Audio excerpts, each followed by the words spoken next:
मंडळी शासनामध्ये जी आपली मंडळी आहे तिथपर्यंत या साहेबांनी पत्रव्यवहार केलेला आहे आणि त्या पत्रव्यवहाराच्या माध्यमातून महाराष्ट्र विधानसभा उपाध्यक्ष माननीय नरहरी झिरवाल हे आहेत, यांनी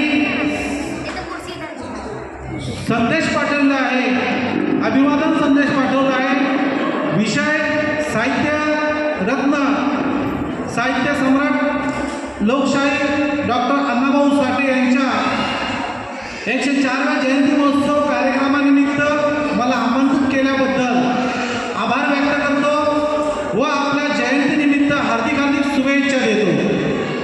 महोदय, भारतीय लहुजी सेना संलग्न भारतीय नवनिर्माण लहुजी सेना या सामाजिक संघटनेच्या वतीने मला पत्राद्वारे सदर मालाड इथे होणाऱ्या जयंतीचा प्रमुख अतिथी म्हणून उपस्थित करण्यासाठी विनंती केली आहे, परंतु काही कारणास्तव मला सहज साहित्यरत्न अण्णाभाऊ साठे यांच्या 104व्या जयंती महोत्सवाला कार्यक्रमात उपस्थित राहणे येत नसल्या कारणाने दिलगिरी व्यक्त करतो व भारत देशातील तमाम मातंग समाज विविध समूहातील नागरिकांना सदर वरील विषयाचा नमूद केलेल्या कार्यक्रमास हार्दिक हार्दिक शुभेच्छा देतो आणि आपण भारतीय लहुजी सेना या सामाजिक संघटनेच्या माध्यमातून सामाजिक, सांस्कृतिक, शैक्षणिक, कला क्षेत्र, वैदिक क्षेत्रातील भारत देशातील गरजू व पीडित नागरिकांना सहकार्य करण्याचे उत्कृष्ट कार्य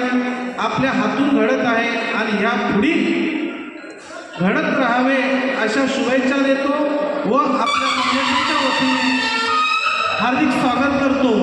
माननीय नरहरी झिरवाल साहेब आहेत आणि ह्यांनी हा संदेश पाठवलेला आहे। बंधूंनो, असंच साहेबांच्या मोथळ साहेबांच्या पाठीमागे सर्वांनी उपस्थित राहून सर्वांनी सहकार्य करून आज त्यांचा हौसला बुलंद करायचा आहे आणि अशीच मी अपेक्षा व्यक्त करून आज मला वाटतं मोथळ साहेबांचं भाषण झाल्यानंतर स्वागत समारंभाचा जो कार्यक्रम होणार आहे त्याच्यानंतर आपला हा कार्यक्रम मला वाटतं आटोपता घेतला जाणार आहे असं मी विनंती करतो।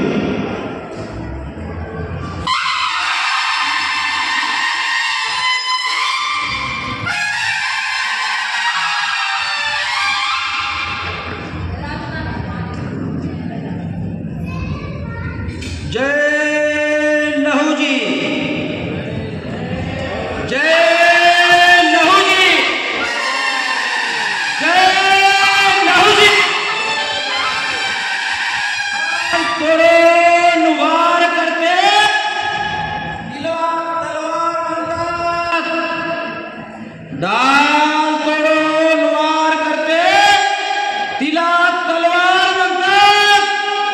इथे जमलेली सर्व माझ्या लहू शाहू फुले आंबेडकर शिव अण्णाभाऊ यांच्या विचाराची औलाद म्हणतात, विचाराची औलाद म्हणतात।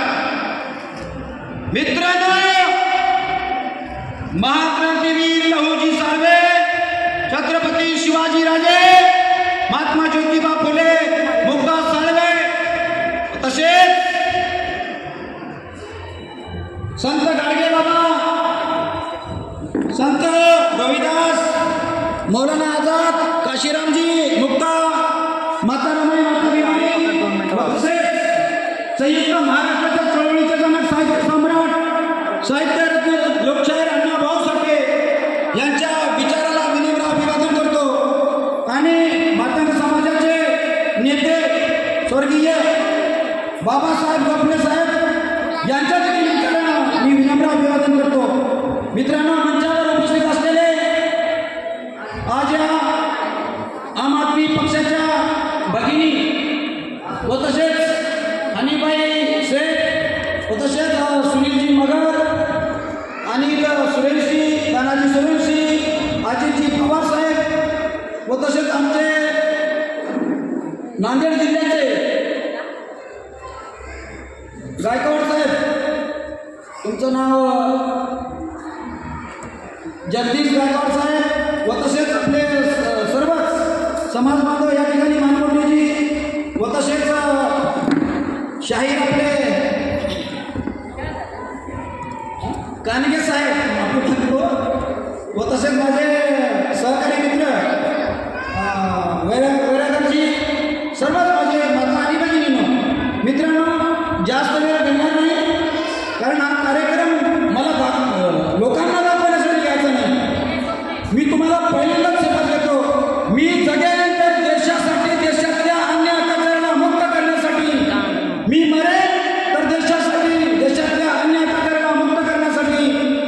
मित्रांनो, ही शपथ घेऊन महाक्रांतीवीर लवजी साळवे यांच्या संगमवाडीतील समाधीच्या स्थळी नतमस्तक होऊन मी भारतीय नवनिर्माण लवजी सेनेची स्थापना केली. आणि या निमित्ताने भारत देशातील विविध जाती समूहासाठी, भारत देशातील विविध जाती समूहांना न्याय देण्यासाठी मी सातत्यपूर्वक काम करतो आहे. आणि सर्व जाती मातंग समाजासह सर्व जाती धर्माला न्याय देण्याच्यासाठी मी आज रात्रंदिवस प्रयत्न करतो आहे.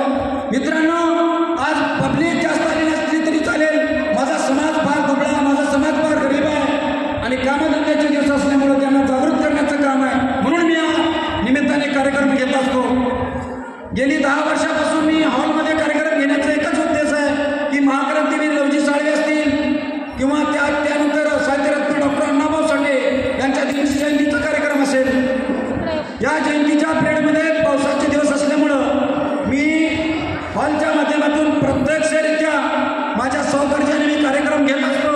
लोकांच्या गैरसमज अनेकांच्या आहेत, परंतु त्यांना देखील मी या जाहीर कार्यक्रमाच्या निमित्ताने सांगू इच्छितो, मी कोणाचा 1 रुपया खाणारा व्यक्ती नाही. मी माझ्या शेवटच्या क्षणापर्यंत मी माझ्या मातंग समाजाला जागृत करण्यासाठी, मी माझ्या देशातल्या विविध समूहाला न्याय देण्यासाठी मी जगणारा व्यक्ती आहे आणि जगत राहीन. आज रोजीपर्यंत मला वाटतं गेली 25 ते 30 वर्षापासून माझ्या 25 ते 30 वर्षाचा कालखंड हा समाजाचं कार्य करत असताना अनेक अन्य अत्याचाराच्या विरुद्ध आवाज उठवून मी काम केलेलं आहे. मित्रांनो, मग असे गायकवाडजींना बोललं की आरटीची स्थापना करून मोतेवाड साहेबांनी केली. केवळ गायकवाडजींना मी सांगू इच्छितो, मला केवळ माझं वैयक्तिकरित्या श्रेय न घेता माझ्या ते समाजाला श्रेय मिळालं पाहिजे या तत्वाचा मी व्यक्ती आहे. आणि म्हणून या महाराष्ट्रामध्ये मातंग समाजाच्या अनेक संघटना, अनेक पुढारी, अनेक नेते आजच्या कालखंडामध्ये या झालेले आहेत. परंतु या कार्यक्रमाच्या निमित्तानं मला सांगायचा आनंद होतो आणि खंत पण वाटते की सकल मातंग समाजाच्या माध्यमातून जे काम चाललेलं आहे, सकल मातंग समाजाच्या माध्यमातून जे काम चाललेलं आहे, संघटन चाललेलं आहे आणि त्या संघटनेच्या माध्यमातून समाजाला न्याय देण्याच्या दृष्टिकोनातून ते काम करतात, त्यांचं मी अभिनंदन करतो. परंतु सकल मातंग समाज हे केवळ बॅनर संघटन नसून ते बॅनर झालं पाहिजे या विचाराचा मी. सकल मातंग समाज हे प्रत्यक्षरित्या 16 ते लोकांच्या ऐवजी तिथं कुठल्याच लोकांना प्राधान्य दिलं जात नाही. आणि म्हणून या सकल मातंग समाजातील सर्वच समन्वयकांना मी जाहीररित्या साहित्यरत्न डॉक्टर अण्णाभाऊ साठे यांच्या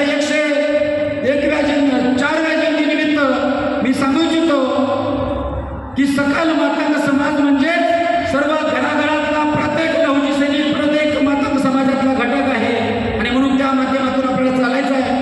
मला आजच्या कार्यक्रमाच्या दरम्यान मला एकच ही तारीख का निवडावं वाटली ते मला सांगायचं आहे. साहित्यरत्न, साहित्य सम्राट डॉक्टर अण्णाभाऊ साठे यांनी भारत देश स्वतंत्र झाल्याच्या नंतर दुसऱ्याच दिवशी 16 ऑगस्ट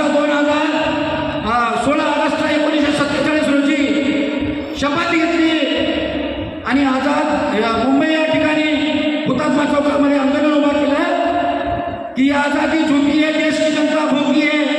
म्हणून क्रांतिकारी हा विचार आज करण्यासाठी आपण या सर्वांना आमंत्रित केलं होतं. परंतु या निमित्ताने काही लोक आले नसतील, काही सुमननगर येथे कालच अशी दुःखद घटना झाली, त्या निमित्ताने काही तिथले कार्यकर्ते, सर्व कार्यकर्ते अंत्यविधीला गेले असल्यामुळे इथे कार्यकर्ते येऊ शकले नाही. आणि त्या निमित्तानं आजच्या या कार्यक्रमाच्या निमित्तानं देखील मी तूप सुंदर या नावाचा 35 वर्षाचा व्यक्ती, जवान मुलगा असा त्यांचं निधन झालं, त्यांना देखील मी आज भावपूर्ण श्रद्धांजली अर्पित करतो. कारण त्यामुळे